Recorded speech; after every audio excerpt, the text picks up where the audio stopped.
Welcome to Kishore Chess Mentor. And in today's section, we will see the part two of how to attack in chess.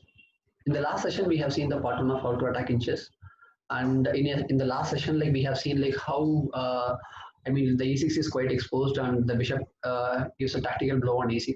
So in today's section, the e6 is not quite vulnerable. It doesn't look like vulnerable because the knight on e5 is guarding it, and the knight on e5 is being guarded by the knight on d7 as well.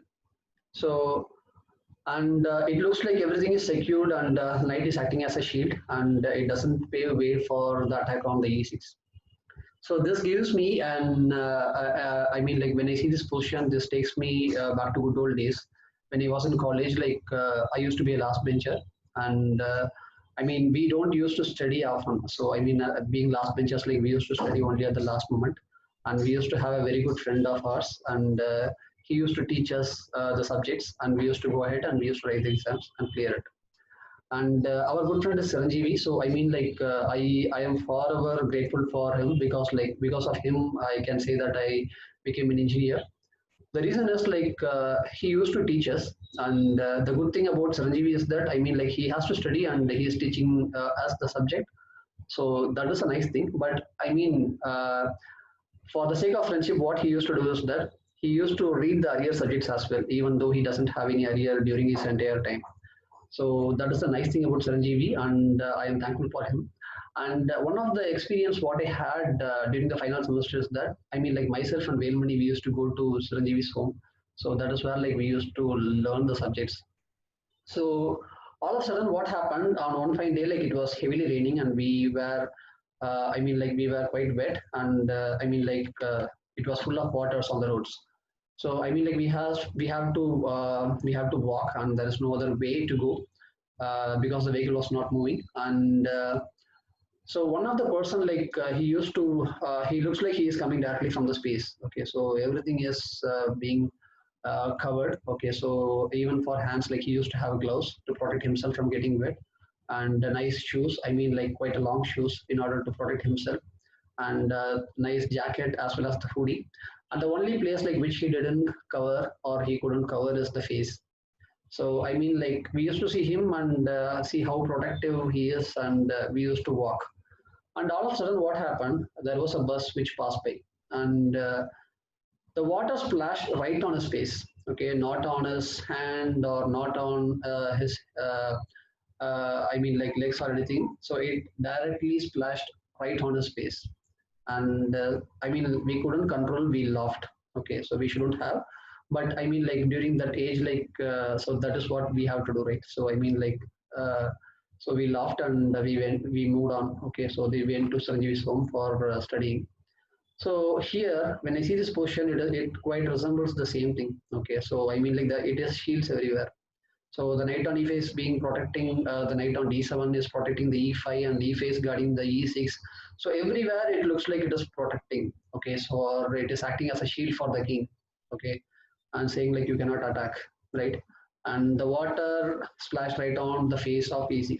So we will see how this one got proceeded.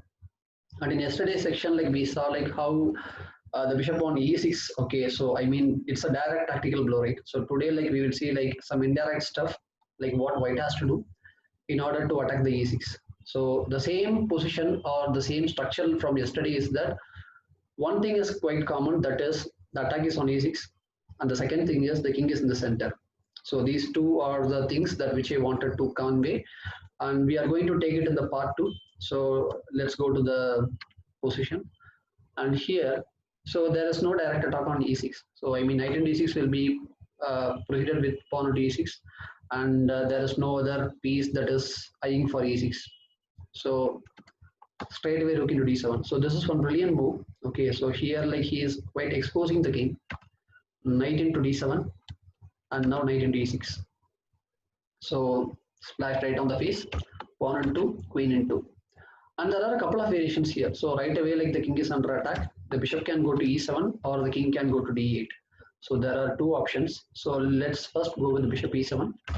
And for bishop e7, so rook e1. So he is building the attack slowly, right? So the king is the only piece which is defending the bishop, whereas now we have increased the attack to 2. Okay, so queen on the rook, and the defense is still 1. So there are a couple of options here for black in order to defend the position or defend the bishop. One is the knight b6, and the other one is the queen c5. So you will see one by one. And for bishop e7, rook e1, knight to b6. So now the defense has raised to 2. Okay, so I mean like the queen is defending e7 as well as the king, whereas the attack is still 2. So now what happens is that we will raise the attack to 1, bishop g5. And bishop g5, now the attack is 3 and the defense is 2. So now rook c7, attack is 3 and defense is 3. So now looks like we reached a dead end, right? So I mean like here, bishop to c6. So king to f8, and now what happens is that when you look at the position carefully, you understand that the king is held up in that particular square and the king doesn't have any square to go. So which gives us an idea of giving an attack on the f file. So I mean like all the pieces are doing it their job perfectly. So what happens is that even if rook e3, the idea of rook f3 checkmate. And let's say for example if the bishop takes bishop, okay, then you can pretty much say that the queen can go to e8 and it's a checkmate. Okay, so I mean like the pieces are quite overloaded and it doesn't help right on time, and the king cannot do anything much, and the rook on h8 does nothing literally. So here, so this variation is fine, and okay, let's get back to bishop e3 here. Instead of bishop g5, okay, there is one more called bishop e3. The problem with bishop e3 is that, I mean, bishop e3, so you can say that, okay, I mean, like I am pinning this knight and I am going to win this knight. Okay, so that's a nice thing, but black forgot that, I mean, like white forgot that, so he has already sacrificed the rook on d7. So the first move is the rook on d7, and he has already given exchange. And what black can do right now is that he wanted to save the position as well as like he wanted to castle. So the king is no more vulnerable. So black does queen d7, and if you take the b6, then it's castles. Okay, and now when we look at the position in terms of the material, it looks like black is having, let's say, an exchange up, okay, for some compensation. Okay, so that is the difference between, say, bishop to, say, knight b6, bishop to e3, and bishop to g5. So bishop to g5 is more forcing, and bishop to e3 is not. So black is having his options to save the position. So here, instead of knight b6, there is queen c5. So for queen c5, the best part of queen c5 is that, I mean, it is guarding the bishop on e7. Okay, that is one nice thing. And in addition to that, when you look at this position, okay, so the difference of knight b6 is that the bishop can go to g5, okay, and it attacks the e7 bishop. Whereas when the queen goes to c5, you can pretty much see that it doesn't, it not only supports the bishop on e7, it is also guarding the bishop coming from g5, coming to g5. So now the bishop cannot go to g5 and raise the attack to 3, right? Because the queen can take g5, right? So, and it still guards the bishop on e7 as well. So let's say here, if you play bishop g5, okay, he can take this one, and it is still guarding the queen is still guarding the bishop. Okay, so here, queen to c5, and say here, the best part is that, so having understood that the bishop on g5 is not happening because the queen on c5 is protecting it, let me eliminate the defender by playing b4. And what happens here is that either he have to take the queen into b4, or he has to play some counter attack like knight f8. And for knight f8, the queen can go to, say, g4 and queen to c3. And now let's say, for example, there are a couple of things. Okay, rook into e7, king into e7, bishop here. So king d6, queen here, here. So this variation goes like this. Okay, so we will see this variation, but right now for b4, okay, so queen into b4, bishop g5. And now what happens is that there is a brilliant move that which can be played here, is that queen into e1 and queen into, and then knight f6. So what happens in this position is that when you look back, okay, it is not that we have lost our rook, or rather I would say that we have gave the queen for a rook. Okay, so we need to remember that initially like white has sacrificed the rook. So right now there is a compensation for queen. Okay, so the compensation is, I mean, there are two rooks for a queen. So it is still, the game is on. Okay, so it is not over yet. So the interesting part is that, okay, so this game can go like this: queen e6 and queen rook to c2. So bishop c6, king here, queen here, king here. You take this one, and then what happens? It is not so clear. So it is still unclear. So this position would have, I mean, like this move could have been played. Okay, say by playing queen e1. Okay, so queen e1 should have been played, but in the actual game he went on with knight f6 and knight f6. So now what happens is that the thing with b4 is that it not only like deflects the queen from guarding c8. So right now it is guarding the rook on c8.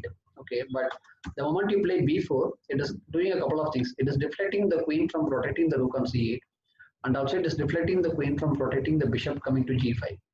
So some multi-purpose move, right? So which is not so usual to see. Queen into b4, bishop here, and it went on with knight f6, queen into rook, because the queen has already left c5 and there is no protection. So the game is over. And so here, let's get back to this position. So bishop e7. So bishop e7 is what we saw. And now let's say queen c5 is something that which we saw. And instead of bishop e7, let's go with king b8. And in this position, bishop g5 straight away. And king to c7. So the thing is, the knight cannot go to f6 because the king is quite exposed and the rook can go to d1. And it can start giving checks, and the king goes to c7, bishop goes to f4. And all of a sudden the bishops look like, I mean, like sharp edge knife, both the bishops on f4 and g2. So what happens is that king to c7, queen to c6 check, and king to b8, bishop to f4 check, rook to c7, bishop into c7, queen into, and then say queen to a8 checkmate. Okay, quite interesting, right? So the thing is, white is having all these options, and he has sacrificed, and he is literally crushing his opponent because of one single reason. He is having enough pieces, and I mean, like for the attack, and he is bringing the pieces right on time, and the king is still in the center. So that's it for today, and we shall connect again tomorrow, and that might be part 3 of how to attack in chess. If you like this video, you can like, comment, and subscribe to the channel. Thank you.